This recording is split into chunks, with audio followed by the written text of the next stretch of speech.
So today we're going to be talking about academic success strategies for the neurodivergent child.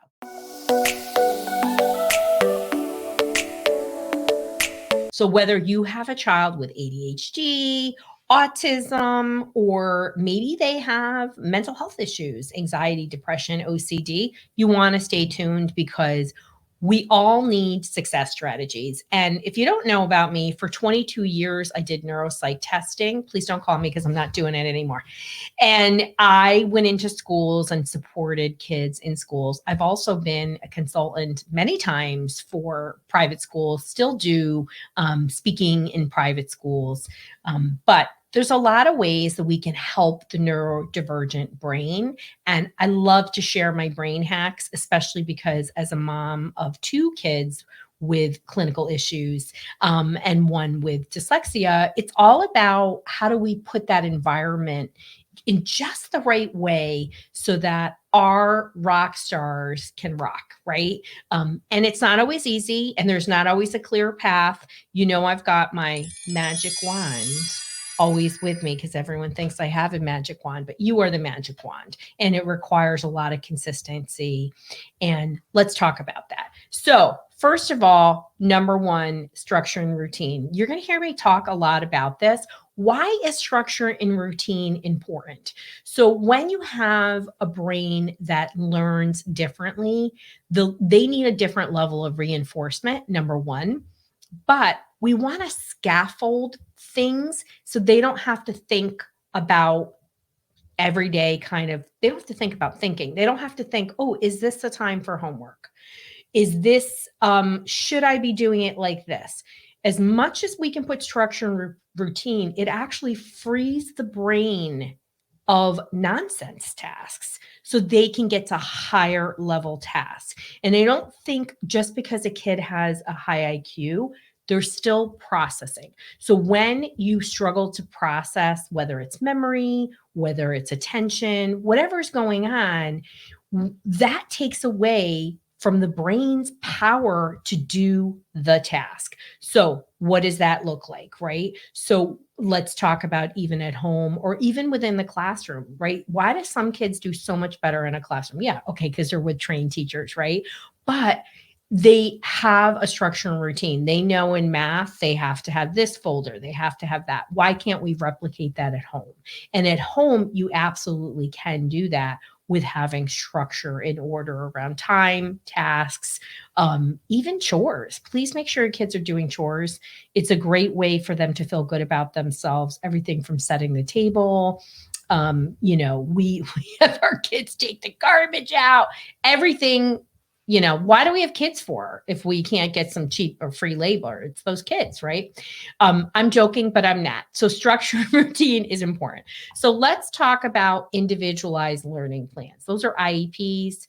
I'm not saying that IEPs are not 504 accommodation plans.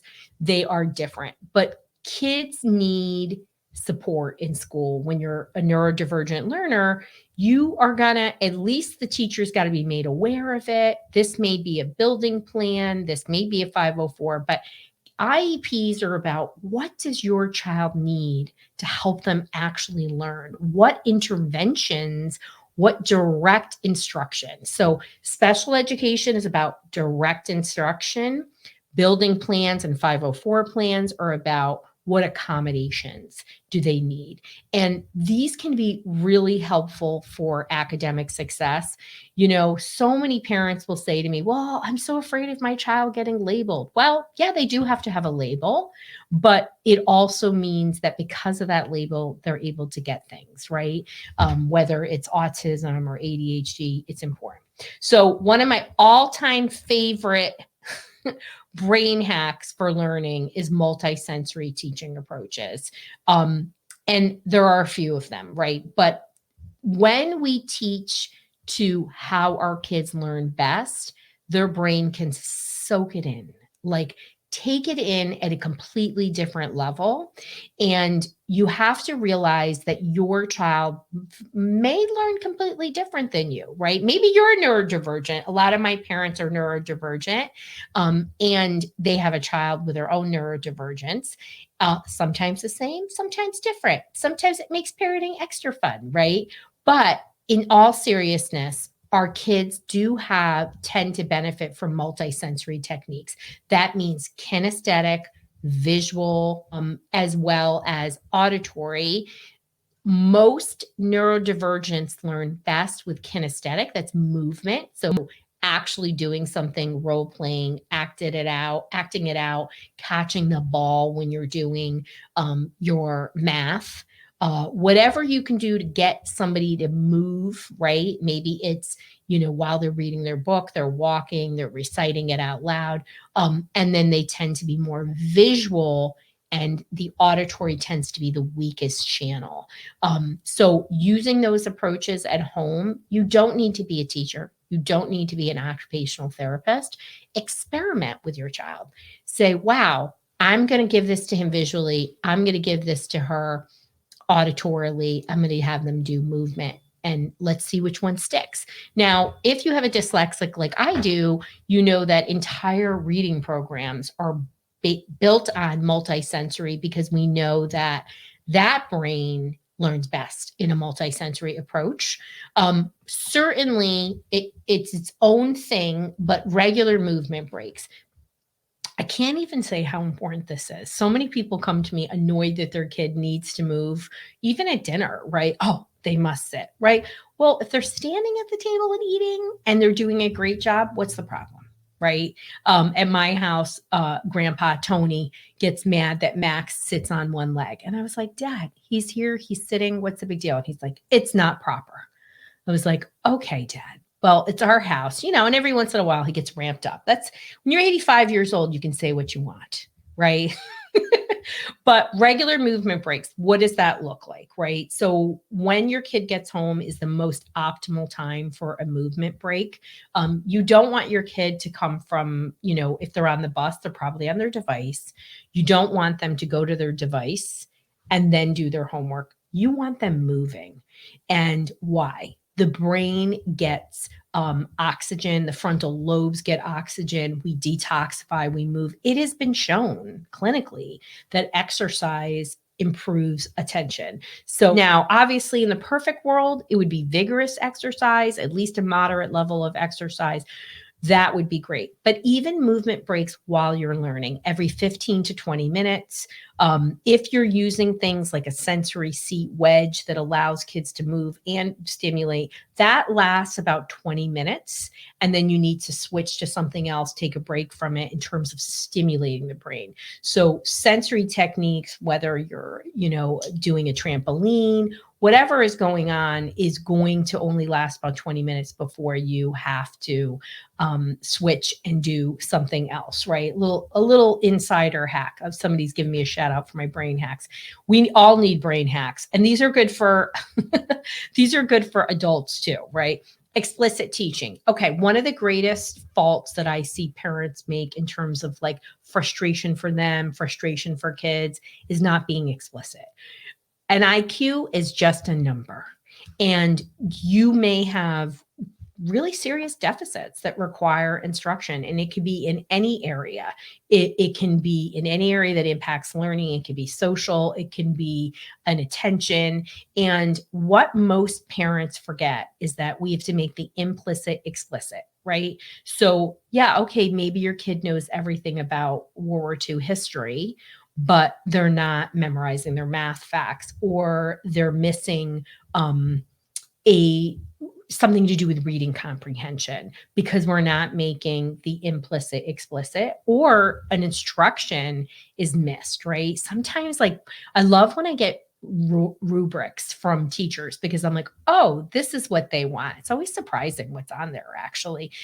It can be really helpful. So go over a rubric, go over things, be very explicit. It's incredibly helpful. And it doesn't just have to be academic, you all. This could be like, you expect your kid to make their bed every day. Well, have you told them? Is there structure and routine around it? So help them. They need the reinforcement. Let's talk about supporting social emotional learning. I feel that we miss this more than anything, right? And academics, school setting isn't just about learning in reading, writing, and math. It's also social. And a lot of times there can be supports available at school. And you might need to do some stuff at home.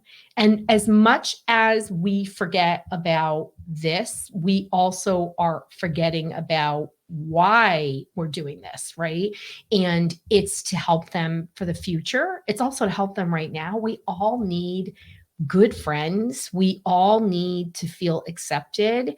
And whatever age your child is, it's never too late to support social emotional learning. Sometimes those neurodevelopmental issues really get in the way, and make that investment of time and resources to continue this. It's incredibly, incredibly useful on so many levels. And if you don't have good social emotional learning, you're going to struggle in the job. And how about having relationships? So it's something that is neglected, and it's an opportunity to help them in so many ways. And kids that don't have good social connections often struggle in academic settings. Collaborative team approach. So it's not always easy. I have been, as you know, working with, kids for 3 decades. And sometimes, for those 22 years I was doing those evals, wow. I went in there like a pit bull. Anybody who's ever been in a meeting with me, I've made many, many staff members cry in a meeting on purpose to get support for a kid. Now, not all my meetings were like that. Some of my meetings were like absolutely fantastic. It all started with a collaborative team approach. And how does it start? It starts with you, right? What kind of communication are you having with the teacher? Are you letting teachers know? Are you giving the teacher at the beginning of the year, it's not too late, here are facts to know about Amy. Here's how she learns best. Here are things we would love some help with, and having that, right? So starting an open dialogue, don't assume your teacher is going to come to you. If they have a case manager, they probably are, if they're already getting an IEP, if they're on an IEP, or they have a 504, but really trying to be collaborative as much as possible. When I had those meetings where it was rough, it was because there wasn't collaborative. It sort of became an us against them, and it can happen on either side. So I don't want to place blame. Obviously, when I was called in with an attorney or whatnot, typically an attorney, it was a situation where the collaboration had broken down and communication had broken down. But there are many things that you can do to increase that. So yeah. Oh, so here's somebody saying something. I'm going to take some comments, but didn't realize how important movement breaks are. Yeah, absolutely. And even if you want to go one level up, when your kid wakes up, one of the things you can do is you can try to get them in front of a window. Getting natural light in the morning helps their brain, helps their circadian rhythm set. And, movement doesn't have to be an hour. It can be 10 minutes. It could be whatever it is. Stretching, all different types of activity are useful in a lot of ways, from detoxification to getting that oxygen to the frontal lobes and helping you be stimulated. It's one of those things that I think we all miss. I have started doing meetings while walking on my treadmill because I had it on my exercise bike, but then I would stop pedaling, but you can't stop on the treadmill. So there are creative ways to help our kids learn, to help them have academic success. There is no one route. Whatever route you pick, be consistent. Don't do something for a week and think the miracle is going to happen. You really need that constancy. So I'm glad you're here. If you are looking for more support, we're launching our Neurotastic Multi-Mag Brain Formula. You can go to drroseanne.com/magnesium. I couldn't be more excited about it. It is the first of its kind magnesium, and it's our first supplement, and it's really designed specifically for the brain. It has the most bioavailable forms of magnesium, and that are clinically shown to improve attention, reduce impulsivity, improve cognitive functioning, and of course, improve sleep. So I can't wait. We beta tested it on neurodivergent kids. I actually had autistics taste it to give me the thumbs up, have sensory defensive kids. Shoot me some comments. Let me know what you think. What are your questions you have about how to help your child be more successful? And let me know the impact of this on you, however you're listening. So somebody's asking a question I'm going to answer about how to get the public schools to incorporate more recess. Well, that is a very, very tricky topic, right? Because they have the district policies on recess, right? But ask, right? So your child, if they're on an IEP, is entitled to an individual education plan. And just to understand, schools always want to say, here's what we have available and here's what you can have. An individualized education plan, when you're in a meeting, you're supposed to talk about the needs and then talk about the programming. So if you can get a professional, like me or even somebody at school, have them put in writing that they need extra recess or movement breaks. So I certainly have gotten extra PE time, particularly for kids that required adaptive PE. Ask and provide some data, right? You can't just say, I want this. What's the data? Can you get a professional to do that?